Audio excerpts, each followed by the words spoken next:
अच्छा अतर साहब, एक बात मैं ज़रूर पूछता हूँ प्रोग्राम्स में या इंटरव्यूज़ में। हमारी लाइफ में डेफिनेटली कुछ ऐसे हीरोज़ होते हैं जो बड़ा रोल प्ले करते हैं बनाने में, निखारने में, संवारने में, सपोर्ट भी होती है।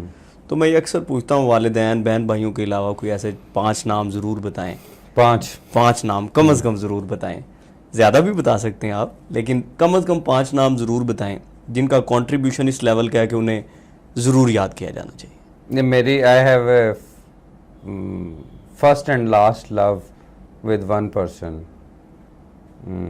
वो अभी दुनिया में नहीं है। तो मेरा ख्याल है कि मुझे शायद किसी शख्स से इतनी ज़्यादा अकीदत मोहब्बत कभी नहीं हुई है ना। तो शी वज़ माई ग्रैंड माँ। तो उनके साथ मेरा एक बहुत ज़्यादा बचपन गुजरा, और उसके बाद फिर she passed at the age of 99। Okay. 98 या 99 की एज थी। तो उनकी आंखें नहीं थी, तो उनके साथ मैंने अपना सारा बचपन फिर गुजरा।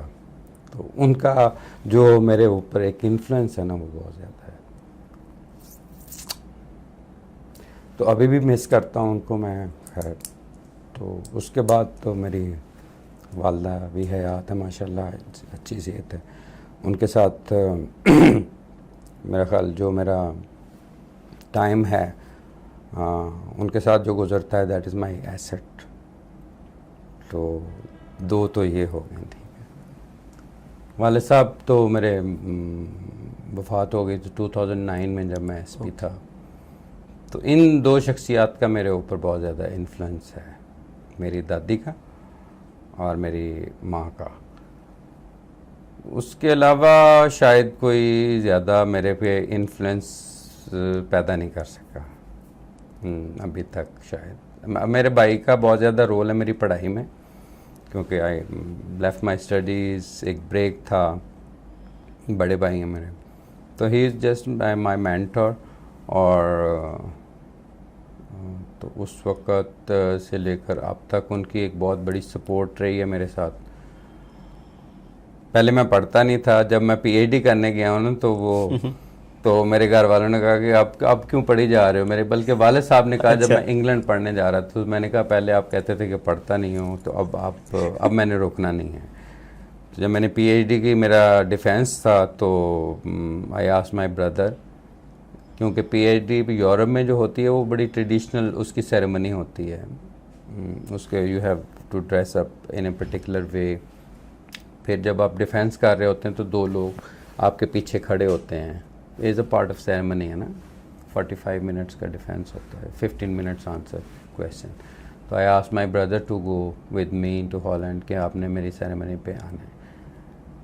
तीसरी जो शख्सियत है वो उनका मेरी ज़िंदगी के ऊपर बहुत ज़्यादा जो मैं एक्नॉलेज करता हूँ कि मुझे पढ़ाने में ख़ास तौर पे, और इस तरह से मेरा कोई भी फॉर्म ऐसा नहीं है जो मैंने फ़िल किया, वो उन्होंने फ़िल किया।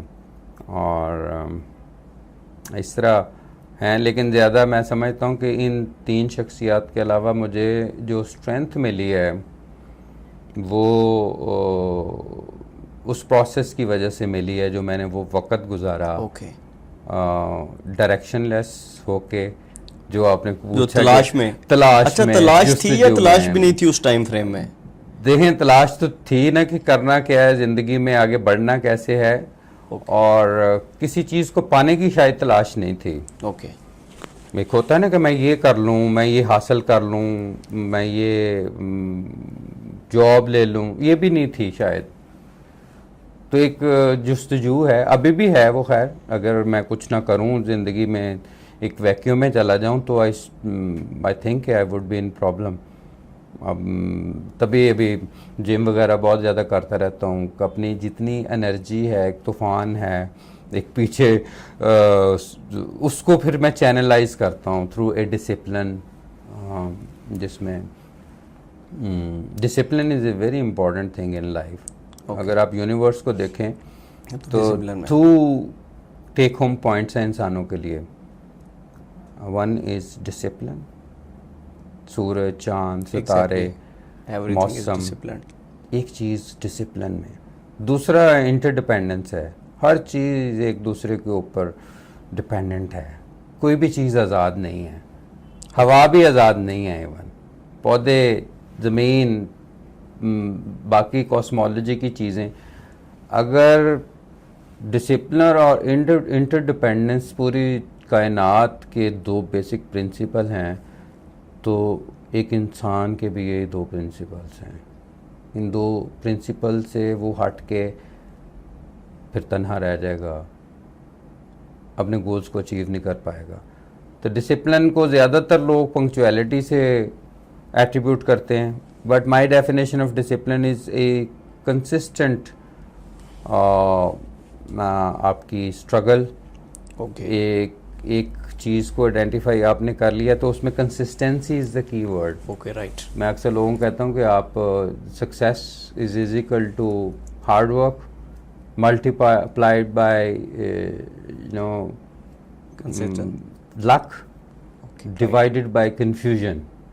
डिवाइडेड बाय कंफ्यूजन, ये बहुत अच्छा था। राइट, इट मैक्सिमम यूथ जो है वो कंफ्यूज रहती है। Yes, if you are confuse तो आपके जो चांसेस हैं ना सक्सेस के वो मार्जिनलाइज होते हैं। Exactly. If you are clear-headed, what you want to do, whatsoever thing is, उसकी फिर requirements को जानना और फिर उसके लिए consistent effort करना, 1 दिन, 2 दिन, 3 दिन। मैं अक्सर कहता हूँ कि if you want to make a habit, 1 दिन करें तो आप भागेंगे उसे। हाँ, तो फिर 1 हफ्ते के लिए वो चीज़ आप कर सकते हैं। 1 हफ्ता करें तो आप महीने की हैबिट बन जाएगी, 1 महीना करें साल की बन जाएगी, और 1 साल आपने रोज़ाना एक चीज़ की है तो that is your life habit, है ना। एग्जैक्टली, बिल्कुल ठीक।